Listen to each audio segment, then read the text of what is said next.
ये एक ऐसे नेता है जिसने 15 साल तक एक राज्य की बागडोर को संभाला। सबकी नजरें इस बात पर लगी हैं कि आप तीसरी बार फिर से मुख्यमंत्री बन पाएंगे, हैट्रिक लगा पाएंगे या नहीं लगा पाएंगे। छत्तीसगढ़ की राजनीति उबल रही थी।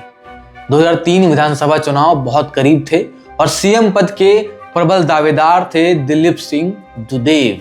पर्यावरण और वन राज्य मंत्री दिलीप सिंह जुदेव, जो कि छत्तीसगढ़ में बीजेपी के भावी मुख्यमंत्री के तौर पर देखे जा रहे हैं, उन पर आज सनसनीखेज तरीके से घूस लेने का आरोप लगा है।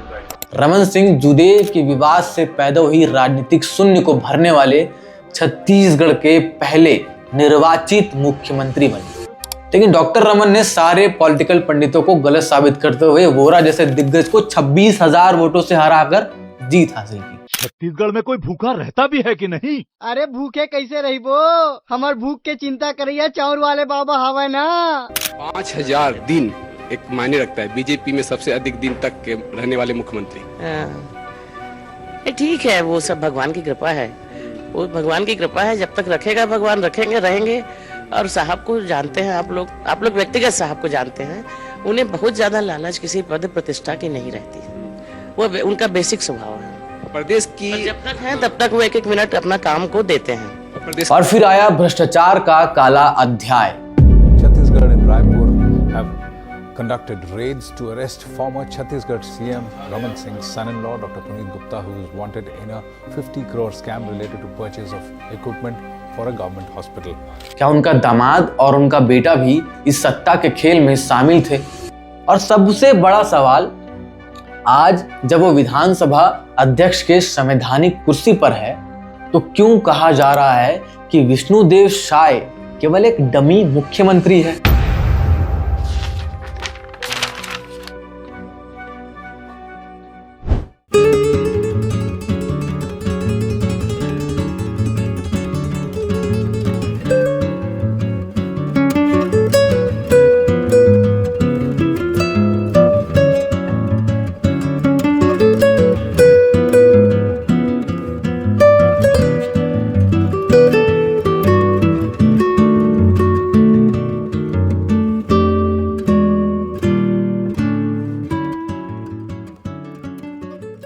आज हम जिस नेता की कहानी लेकर आए हैं वो छत्तीसगढ़ की राजनीति का कोई मामूली नाम नहीं है।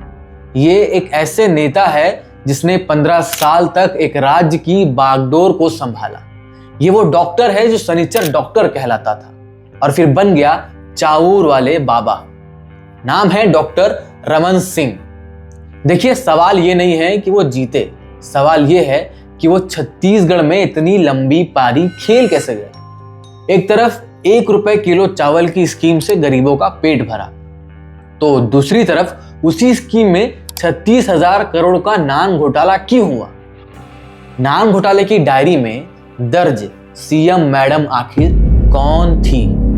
वो कौन सा सियासी जादू था जिसने उन्हें मोतीलाल वोरा जैसे दिग्गज पर जीत दिलाई? लेकिन वही जादू किसानों के एक आंदोलन के सामने क्यों टूट गया? और सबसे बड़ा सवाल, आज जब वो विधानसभा अध्यक्ष के संवैधानिक कुर्सी पर है, तो क्यों कहा जा रहा है कि विष्णुदेव साय केवल एक डमी मुख्यमंत्री है? क्या डॉक्टर रमन सिंह आज भी पर्दे के पीछे से पूरे छत्तीसगढ़ का रिमोट कंट्रोल थामे हैं? नमस्कार, हमारा नाम मनीष है और आप द लोक रस के वश में हैं। इनकी कहानी छत्तीसगढ़ की माटी से शुरू होती है। ये नेता दिल्ली के कॉरिडोर से नहीं निकला, बल्कि कवर्धा के बाजारों और गांवों से निकला। जन्म हुआ 15 अक्टूबर 1952 को। रमन सिंह के पिता ठाकुर विघ्नहरण सिंह जाने माने वकील और किसान थे और माता सुधा सिंह गृहिणी थी। उनका बचपन ग्रामीण और कानूनी पृष्ठभूमि के मिश्रण में बीता। रमन सिंह ने रायपुर से आयुर्वेदिक चिकित्सा की डिग्री ली। उनकी पहली राजनीतिक पूंजी उनका पेशेवर जीवन बना और 23 साल की ही उम्र में अपनी प्रैक्टिस शुरू कर दी। लेकिन यहीं से बनती है इनकी पहली उपाधि। डॉक्टर रमन ने देखा कि गरीब आदिवासी, गरीब मजदूर इलाज के पैसे नहीं दे पाते थे, तो इन्होंने तय किया कि हर शनिवार उनका क्लिनिक गरीबों के लिए मुफ्त होगा। कोई फीस नहीं, बस इलाज। जनता ने उन्हें नाम दिया सनीचर डॉक्टर। सोचिए, राजनीति में आने से पहले ही जनता ने उन्हें सेवा का सर्टिफिकेट दे दिया था। अब शुरू होता है असली किस्सा। 70 के दशक में जनसंघ से जुड़े, 1983 में पार्षद और फिर 1990 से 93 में विधायक बने। लेकिन राजनीति में उनका सबसे बड़ा ब्रेक तब आया जब 1999 में पार्टी ने उन्हें राजनांदगांव से लोकसभा चुनाव लड़ने को कहा। सामने थे कांग्रेस के कद्दावर नेता मोतीलाल वोरा। मगर बीजेपी के अंदर कई लोग इसे रमन सिंह की बलि मान रहे थे। लेकिन डॉक्टर रमन ने सारे पॉलिटिकल पंडितों को गलत साबित करते हुए वोरा जैसे दिग्गज को 26,000 वोटों से हराकर जीत हासिल की। और नियति ने करवट ली।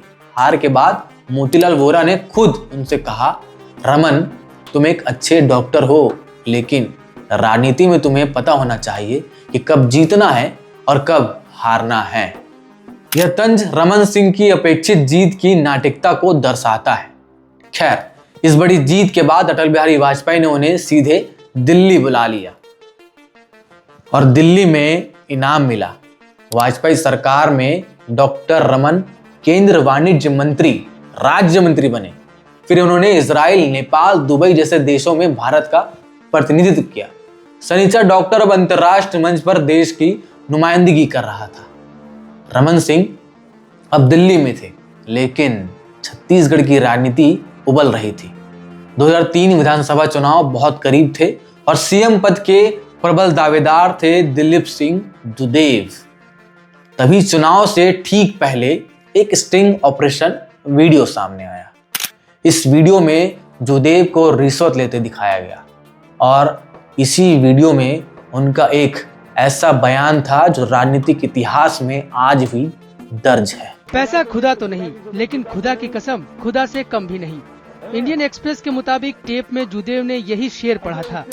इस बयान ने बीजेपी की पूरी रणनीति ध्वस्त कर दी। नैतिक दबाव में जुदेव को इस्तीफा देना पड़ा और अब आला कमान को चाहिए था बेदाग चेहरा। और यही वाजपेयी के अटूट भरोसे पर रमन सिंह को चुना गया और छत्तीसगढ़ भेजा गया। उन्हें केंद्रीय मंत्री पद से इस्तीफा दिलाकर छत्तीसगढ़ की कमान सौंपी गई। 7 दिसंबर 2003 को उन्होंने शपथ ली। रमन सिंह ने खुद बताया कि वाजपेयी का आदेश था, तुम्हें छत्तीसगढ़ जाना है और उस राज्य को संभालना है। इस तरह रमन सिंह जुदेव के विवाद से पैदा हुई राजनीतिक शून्य को भरने वाले छत्तीसगढ़ के पहले निर्वाचित मुख्यमंत्री बने। और यहीं से शुरू होता है छत्तीसगढ़ का 15 साल का स्वर्ण युग। रमन सिंह ने सत्ता संभालते ही कल्याणकारी राजनीति को अपना हथियार बनाया। इन्होंने देखा कि राज्य की सबसे बड़ी बीमारी भूख और पोषण है।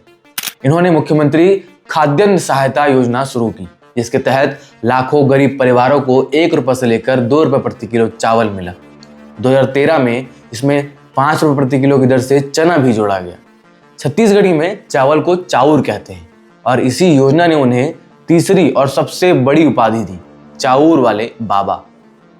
यह सिर्फ चावल तक सीमित नहीं रहा। इन्होंने ई गवर्नेंस में चॉइस जैसी पहल शुरू की, जिसके लिए 2007 में यूएनडीपी पुरस्कार मिला। सरस्वती साइकिल योजना 2004 से 9वीं कक्षा की SC, ST, OBC, BPL बालिकाओं का ड्रॉप आउट रेट कम किया। चरण पादुका योजना से तेंदुपत्ता संग्राहकों को मुफ्त जूते चप्पल मिले।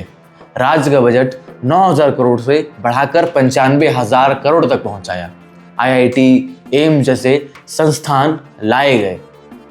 लेकिन 15 साल की सत्ता बिना दाग नहीं चल सकती थी।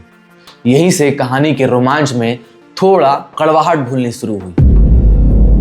डॉक्टर रमन सिंह के कार्यकाल का एक महत्वपूर्ण और जटिल पहलू था नक्सलवाद का मुकाबला। इन्होंने शुरू में कठोर बल प्रयोग का रास्ता चुना। 2006 में सलवा-जुडुम नामक नागरिक मिलिशिया को समर्थन दिया। यह एक अत्यधिक विवादास्पद रणनीति थी, जिस पर मानव अधिकारों के उल्लंघन के गंभीर आरोप लगे, जिसके कारण 2011 में सुप्रीम कोर्ट ने इसे प्रतिबंधित कर दिया। इसके बाद उन्हें DRG STF को मजबूत करके विकास को अंतिम समाधान बनाना पड़ा। और फिर आया भ्रष्टाचार का काला अध्याय। डॉक्टर रमन सिंह ने PDS की स्कीम चालू की थी। निसंदेह यह भूख पर सबसे बड़ा प्रहार था, जिसने उन्हें चाउर वाले बाबा का खिताब दिया। लेकिन सवाल यहीं से उठना शुरू हुई। सवाल नान घोटाले में डायरी में दर्ज सीएम मैडम कौन थी। इसी पीडीएस प्रणाली पर बाद में डॉक्टर रमन सिंह पर छत्तीसगढ़ में 36,000 करोड़ के नान घोटाले का आरोप लगा। जांच के दौरान मिली डायरी में दर्ज सीएम मैडम शब्द ने विवाद को उनके पारिवारिक घेरे तक पहुंचा दिया। यह उनकी सबसे बड़ी सफलता के नीचे छिपा सबसे बड़ा डाउनफॉल था। उन्होंने अपनी विकास यात्रा के लिए एक लाल रंग की मॉडिफाइड बस का इस्तेमाल किया। आप लगभग लोगों ने देखा होगा, जो उनकी राजनीतिक पहचान बन गई। लेकिन तकनीक के दाव पर विवादित टिप्पणियां भी बहुत आई। विवादित टिप्पणी और ट्रोलिंग। किसानों की आत्महत्या पर इन्होंने एक बार ऐसी टिप्पणी की थी जिसे विपक्ष ने असंवेदनशील बताया। इसके अलावा 55 लाख लोगों को दिए गए मोबाइल फोन स्काई योजना पर उनकी तस्वीर लगी थी, जिसे सोशल मीडिया पर जमकर ट्रोल किया गया। मीम्स में सवाल किया गया कि जहां टावर नहीं वहां सीएम की फोटो वाला फोन क्यों। खैर, परिवार पर जो दाग लगे उनसे बड़ा सवाल खड़ा हुआ, क्या उनका दामाद और उनका बेटा भी इस सत्ता के खेल में शामिल थे? आलोचकों की माने तो जवाब शायद हाँ है। उनकी सबसे बड़ी विफलता थी भ्रष्टाचार की आंच से अपने परिवार को बाहर ना रख पाना। दामाद पुनीत गुप्ता, उन पर डीकेएस अस्पताल में 50 करोड़ तक की वित्तीय अनियमितता का आरोप लगा।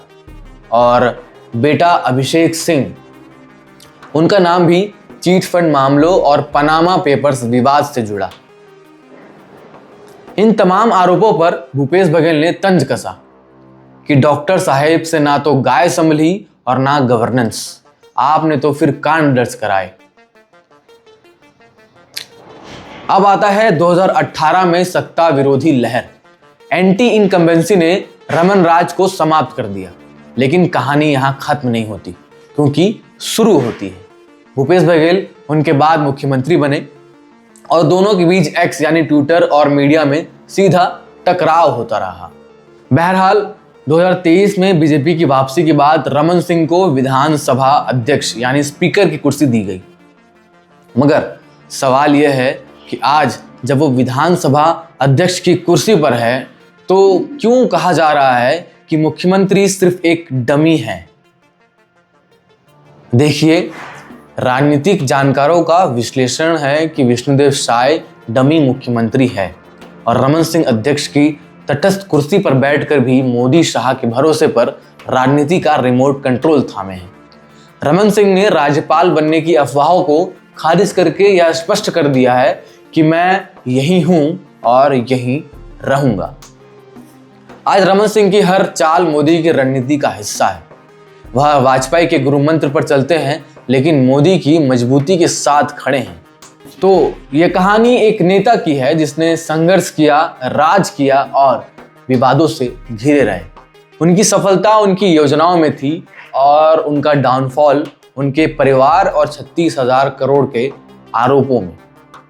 आज उनकी कहानी दो बड़े सवाल छोड़ जाती है। तो दो बड़े सवाल क्या है? क्या विधानसभा अध्यक्ष की कुर्सी रमन सिंह जैसे महायोद्धा के लिए एक सम्मानजनक और स्थायी राजनीतिक संन्यास है, या फिर जैसा कि राजनीतिक विशेषज्ञ आज भी टिप्पणी करते हैं, क्या यह कुर्सी रिमोट कंट्रोल थामने का एक राजनीतिक पद है, जहां से वह पर्दे के पीछे रहकर भी छत्तीसगढ़ की सत्ता पर नियंत्रण बनाए हुए हैं? तो यही है उस चाउर वाले बाबा की कहानी, जो खुद कुर्सी पर ना होते हुए भी राज्य की सियासत का केंद्र बना हुआ है। तो आपकी क्या राय है, ये हमें कमेंट बॉक्स पर लिखकर जरूर बताइए। और अगली कहानी, अगला किस्सा किसका सुनना चाहेंगे ये भी आप बता सकते हैं। मैं पूरा प्रयास करूंगा उन कहानियों को आप तक लेकर आने की, क्योंकि मेरा प्रयास ही है कि छत्तीसगढ़ के तमाम बड़े चेहरों की कहानी, उनके किस्से आप तक लेकर आता रहूं। ये सीरीज मैंने इसलिए शुरू किया, इसमें मैंने इससे पहले विजय शर्मा, उसके बाद अभिषेक पल्लव और अब डॉक्टर रमन सिंह की कहानी आप तक लेकर आया हूँ। ये वीडियो कैसा लगा हमें कमेंट पर लिखकर ज़रूर बताइएगा, और कोई अच्छा सुझाव हो मेरे लिए तो भी बताइए। और आप लोगों से बस एक निवेदन है कि तमाम लोग वीडियोस को देख रहे हैं, लाइक कर रहे हैं, कमेंट कर रहे हैं, और ये सबसे हमारा बहुत मनोबल बढ़ता है। लेकिन हमारा मनोबल और बढ़ेगा अगर आप सब्सक्राइब करते रहेंगे, क्योंकि सब्सक्राइब करने से हमारा और आपका कनेक्टिविटी बढ़ता है, हमारा रिश्ता बनता है। तो ये रिश्ता बनाए रखिए, कमेंट करिए, सब्सक्राइब करिए, लाइक करिए, और मेरे लिए कोई सुझाव हो तो बिल्कुल बता सकते हैं। ये वीडियो कैसा लग रहा है ज़रूर बताइए। यहाँ तक देखने के लिए बहुत बहुत शुक्रिया, बहुत मज़ा आ रहा है। धन्यवाद।